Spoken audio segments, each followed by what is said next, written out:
of these men is a steeplejack who has accidentally fallen a total of more than 3,000 feet. What is your name, please? My name is Leon Plunk. My name is Leon Plunk. My name is Leon Plunk. Only one of these men is the real Leon Plunk. The other two are imposters and will try to fool this panel. Tom Poston, Jinx Falkenberg, Johnny Carson, and Kitty Carlisle on To Tell the Truth with your host, Bud Collins. Thank you. Thank you, and welcome once again to Tell the Truth. Brought to you this week by new Easy On Spray Starch, the new push-button starch. Just spray it, iron instantly. Easy On Spray Starch. Jinx, may I welcome you. First time you've been with us on this show, and we're proud indeed to have you. Thank you so much, Bud. I love watching it. I hope I can do well with the questions. Well, if you have a good time, that's the most important thing. All right, panel, will you kindly open up your affidavit envelopes for the first time tonight? Follow along with this first affidavit as I read it. I, Leon Plunk, am a steeplejack. I have worked at the top of the Empire State Building, and I helped build the world's tallest man-made structure, the 1,600-foot TV tower at Cape Girardeau, Missouri. I have had more than my share of falls. Once, while working on a smokestack, I slipped and fell. On my way down, I grabbed a guy wire with my hands and legs and slid almost 1,000 feet to the ground. Another time, I was working on a radio tower when it collapsed. I leaped 30 feet through the air and grabbed a supporting cable. I fell off the roof of an airplane hangar and landed on solid concrete 60 feet below. I also fell off a water tower and landed on my back on a narrow steel beam. I almost forgot to mention that during my 300 military parachute jumps, my chute failed to function properly on 12 different occasions. Signed, Leon Plunk.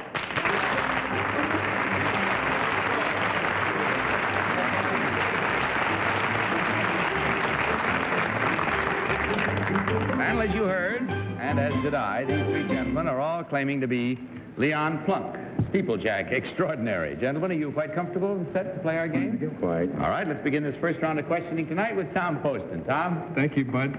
Johnny and I were just saying that it would have been highly likely if they'd just walked off the face of the platform there and fell right on their head. Poor guy. What a name for a guy that falls a lot. Plunk. Number 3, would you tell us, please, what is the origin of a steeple or steeples? The origin goes back to the old men that jacked up steeples. They jacked them up instead of building them. Therefore, the word steeplejack. Thank you. That's my second question. Number 2, my first question is the origin of steeples themselves. I don't know the origin of steeples. It's way before my time. Oh, sure. Well, sure it is. Number 1, do you happen to know? No, I don't. Well, I'll ask number 3 then. What is the origin of the steeple itself? Do you know? The origin. I mean, why are they on a building? They... Jinx. Number 3, since you made 300 parachute jumps, I wonder if you can tell me the name of the general in charge of the 82nd Airborne.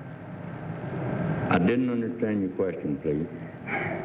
The name of the general in charge of the 82nd Airborne. Gavin? Number 1, who was the man who went on to become mayor of New York who helped build the Chrysler Building? Wait, I work on them. I don't know that kind of jazz. He was also a worker, as one of you is. All right, number 2, how was your back affected when you fell and fell on your back? It was very sore. I just do the back part there. Johnny Carson, please. Isn't that awful?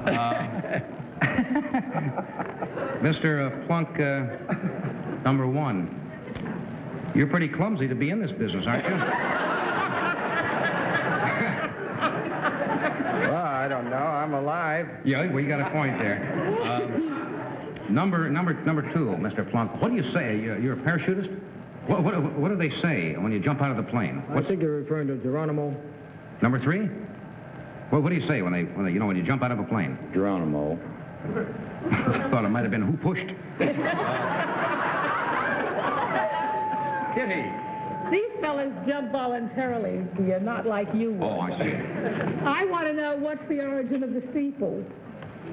Well, I question these people over here, please, not the one of your own All right. Number 1, do you ever fall down at home? No. Oh, really? Number 2, do you ever dream of falling? Yes, when I was a child, I used to. You did. I was prophetic. Number 3, what happened to you when you fell and landed 60 feet on a solid concrete, whatever it was? I went back to work.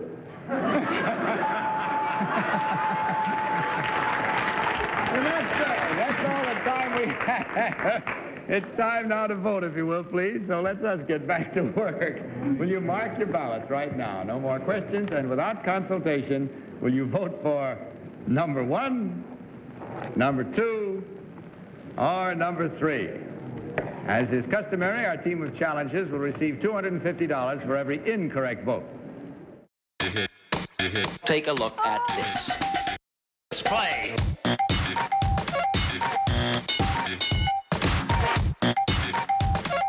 This is too hip for you. I'll slow down. Survey said 100, 200, 300, 400, 500, 600, 700 more. Hold it.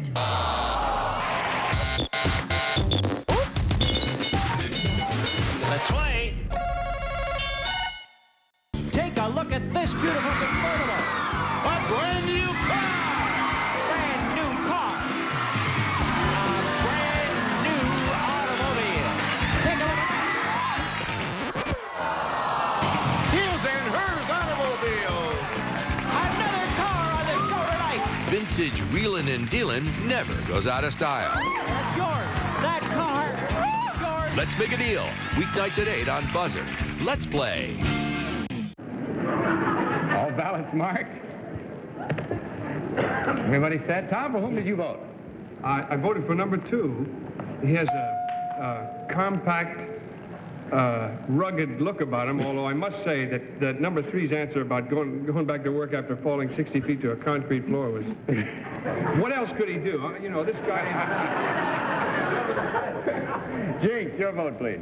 Number 3, because he looks as if he has nerves of steel, and he knew the name of General Gavin very well. Johnny. I voted for number 2. He's about 8 inches shorter than the other 2, and anybody who falls on concrete is...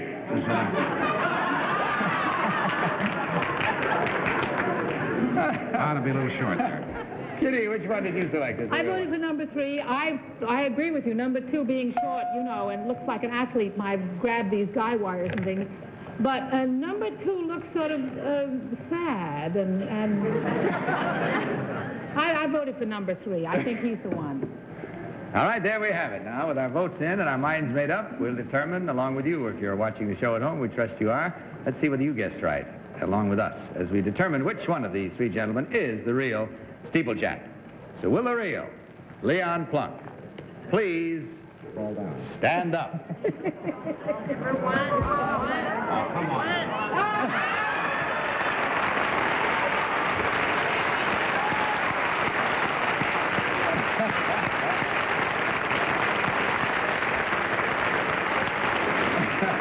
Thank you, sir, very, very much. Oh, I don't know if any of you heard when I started to say, please stand up, Johnny Carson whispered, please fall down. It might have been a novel way to end that round. Number 1, would you tell us your real name and what you really do, please? My real name is Buzz Lloyd. I'm from Washington, and I'm a captain in the United States Navy. Welcome to you, sir. Proud to have you with us. Number 2, your real name and what you do, please. My name is Don Bushman. I'm from Falmouth, Massachusetts, and I'm a deep-sea diver.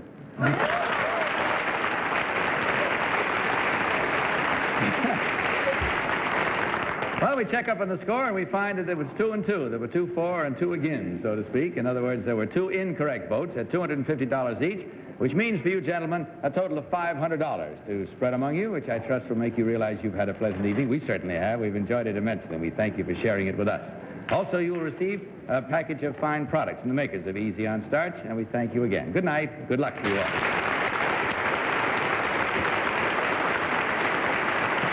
Now, here's a message about a new modern way to starch. What's the secret of a fine laundry finish? Smooth, even starching, say the experts. For a fine laundry finish at home, get new Easy On, America's #1 spray starch. With new Easy On, there's no more messy dipping, no more dripping, no more drying. New Easy On spray starch lets you iron instantly. Easy On with special built-in ironing aid irons easily without stick or drag. And Easy On starches evenly, right where you want it, as crisp as you want it. Result? You get that fine laundry finish every time. With new Easy On spray starch, clothes feel smooth, stay crisp and clean, look fresh and new. So forget messy dipping, forget dripping, forget drying.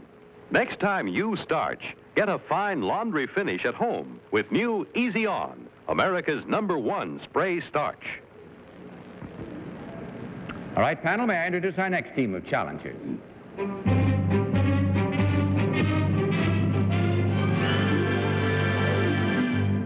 What is your name, please?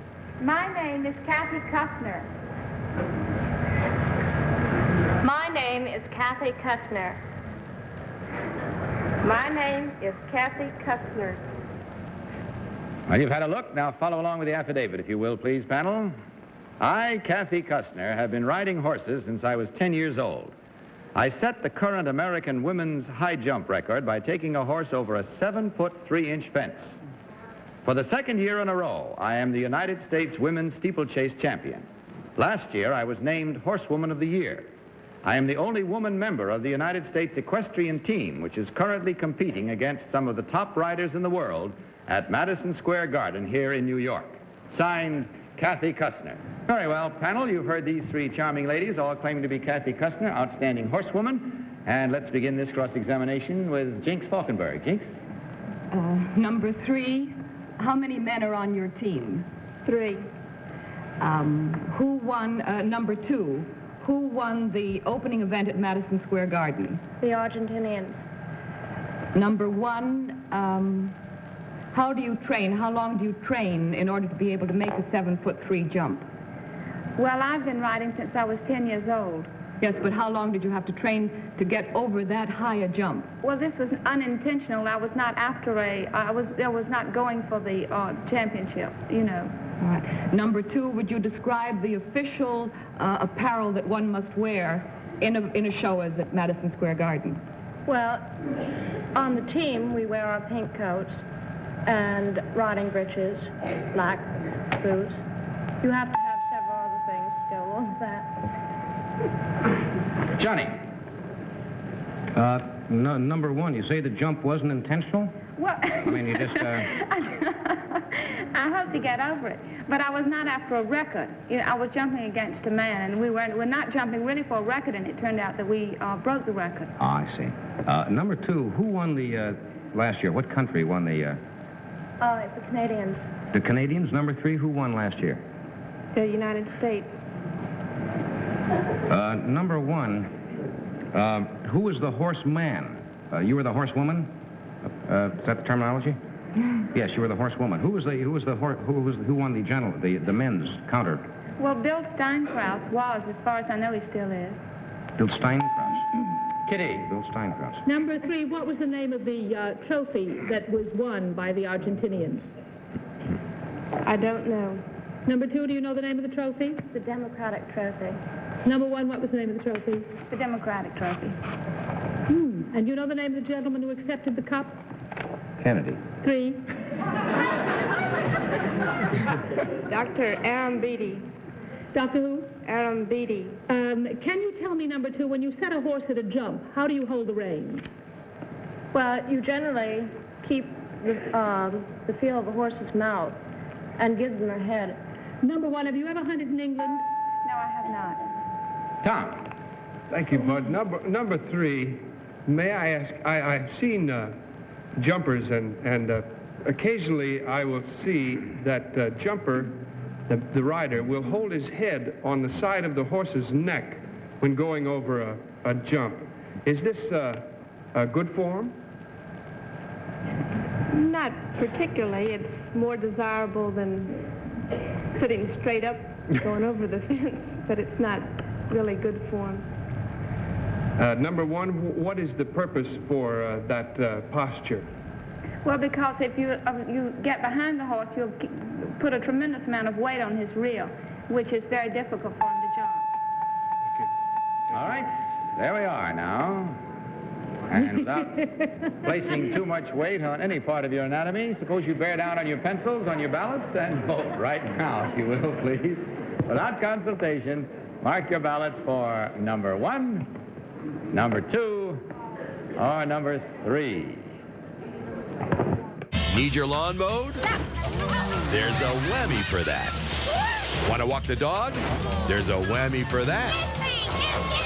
But if you want to win, there's no whammy for that. No whammies! No whammies!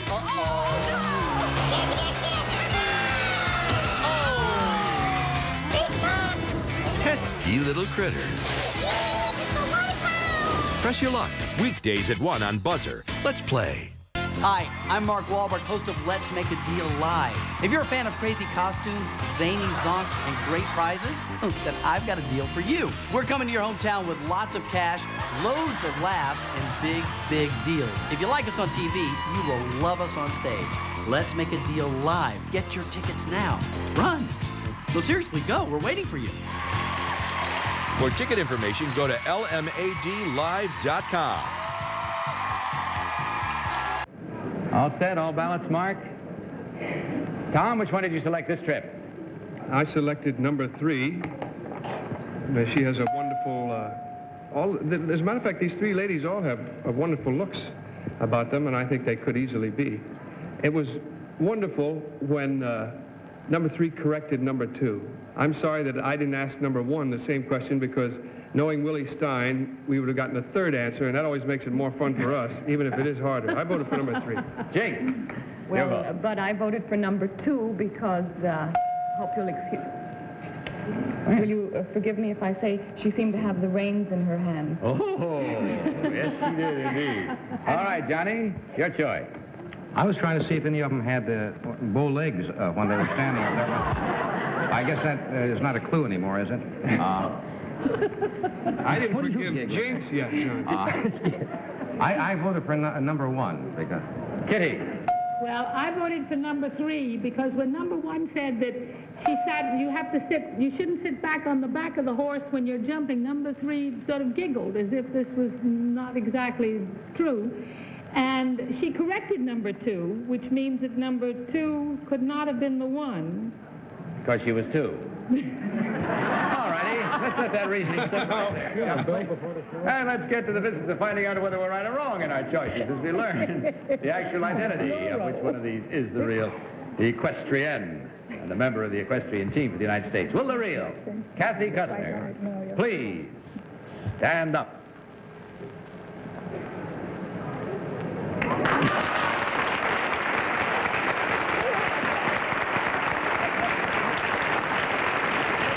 Thank you very much. And best of good luck to you this year. Thank you so much.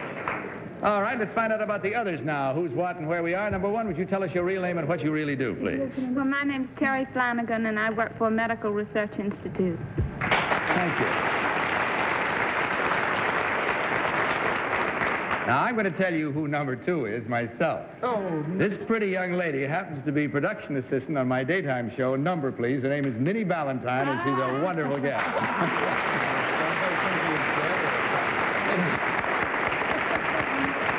Minnie, now that you're on this side of the cameras, would you like to make this a career? No.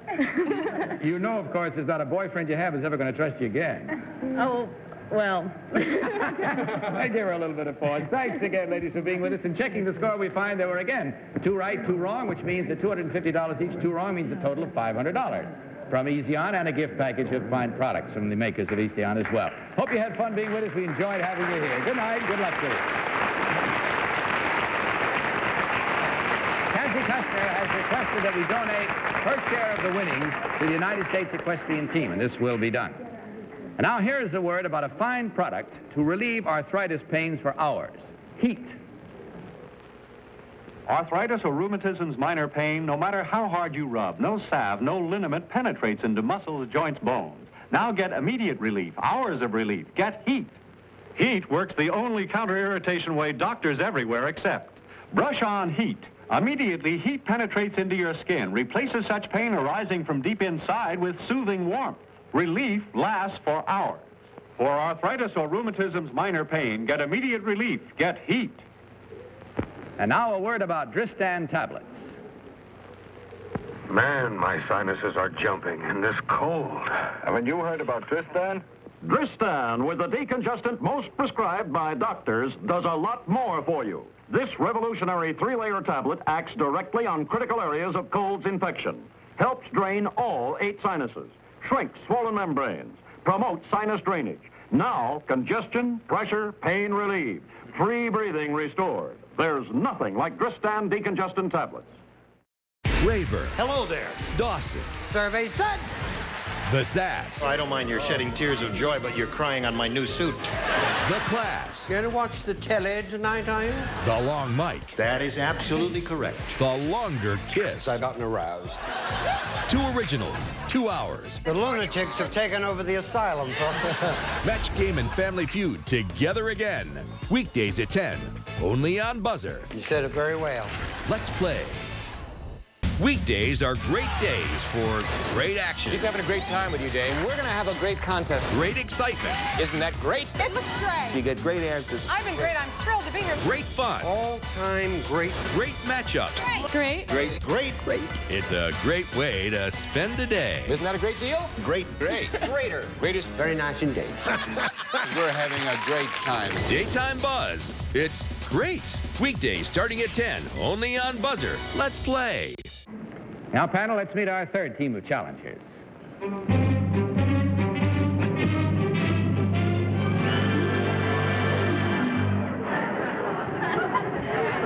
What is your name, please? My name is Bill Root. My name is Bill Root. My name is Bill Root. Follow along again, if you will, please, and the long and the short of it comes to be revealed. I, Bill Root, make my living from card games. I am a bridge teacher and tournament champion. Recently, I was appointed Games Authority by the Association of American Playing Card Manufacturers. As such, I am the ultimate authority on all card games.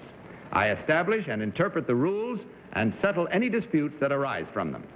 I'm concerned not only with the familiar card games like bridge, poker, pinochle, and canasta, but also less familiar card games like accordion, cinch, pitch, scat, Towie, and Napoleon. Signed, Bill Root.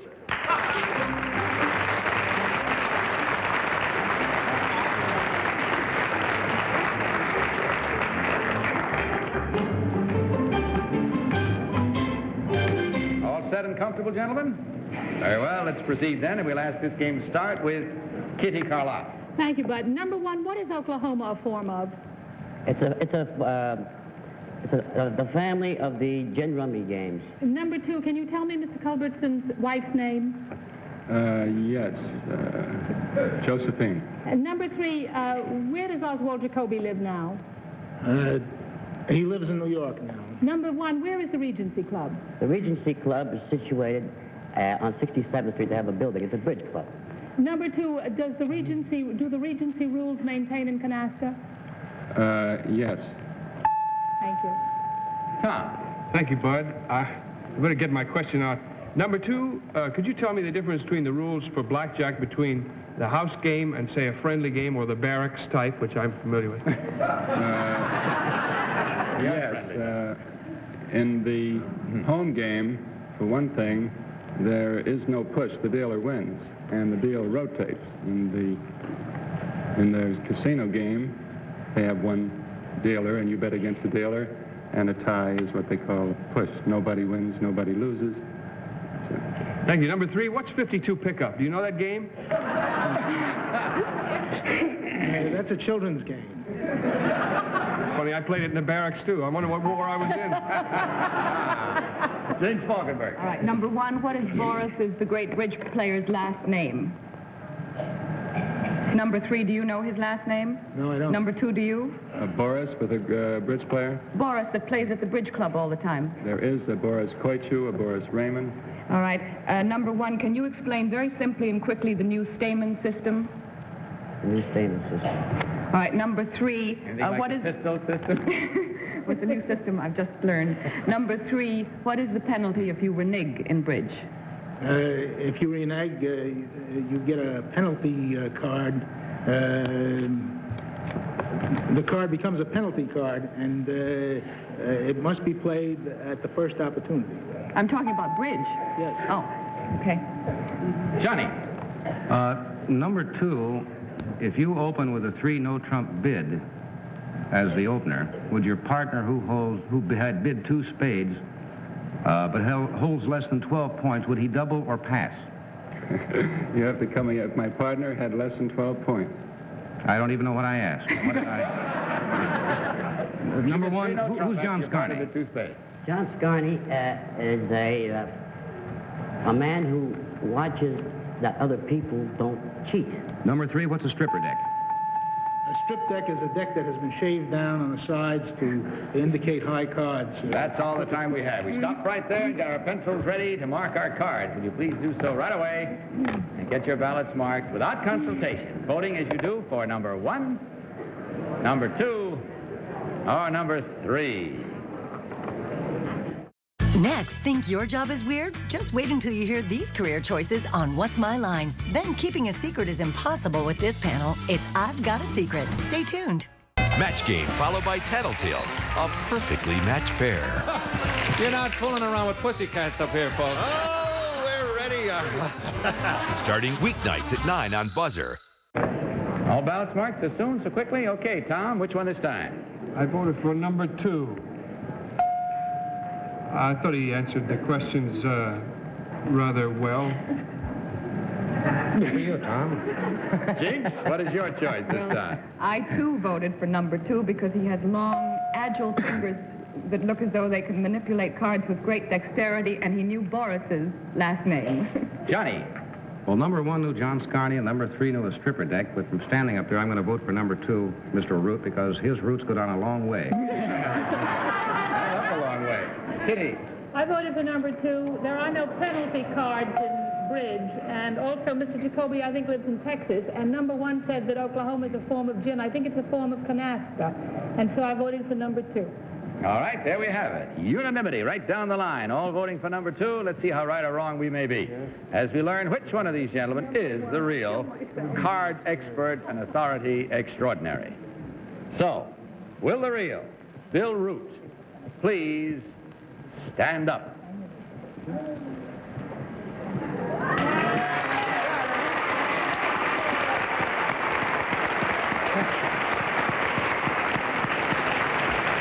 Thank you, sir, very much. Thank you. I'm afraid our panel was a little bit sharp. I guess you could call it a panel of card sharps here. You're a little too sharp this time.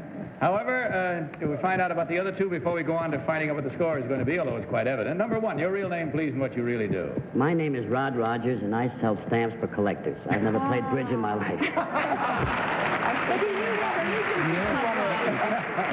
Number 3, your real name and what you do, please, sir. My real name is Lenny Elterman. I'm with Haller Plastics, plastic injection molders of industrial products and toys and that sort of thing. But you know what it's... Thank you. Quickly. How'd number 3 know what a stripper deck was? I played cards once before. He won't tell you where if he knows what a stripper deck was. Well, obviously, there were no incorrect votes. And in a case like that, then our sponsor contributes $150, which you will have so that your evening will not be a total loss. Ours was not because you contributed mightily to our entertainment and fun. Thank you, gentlemen. Good night and good luck to you. Well, that's almost all the time we have for tonight, panel. You know, I always, for some reason, had a different interpretation of the word stripped. I don't know, but how did you learn about it, Johnny? I used to do magic. You used to do magic? Mm-hmm. And you mean you strip a deck to do magic so you can manipulate the cards? Shave the sides. Mm-hmm. That's what it is. You knew the expression, too, didn't you, Tom? Oh, yeah. Tom used to strip. Only in the barracks. No, in the Navy, on the first deck. It's a stripper deck. Jinx, I hope you had fun in your visit with us tonight. Oh, thank you, Bud. I loved it. We should look forward to having you here with us again. Thank you. Give my love to the family. And to all of you, panel, wonderful people that you are. It's always fun for me with you. Good night, and God bless you. Good night, Bud. Good night, Bud. Bud Collier saying good night from Easy on Starch and reminding you to tell the truth. Good night, everybody. To Tell the Truth is a Mark Goodson, Bill Todman production. The preceding program was pre-recorded.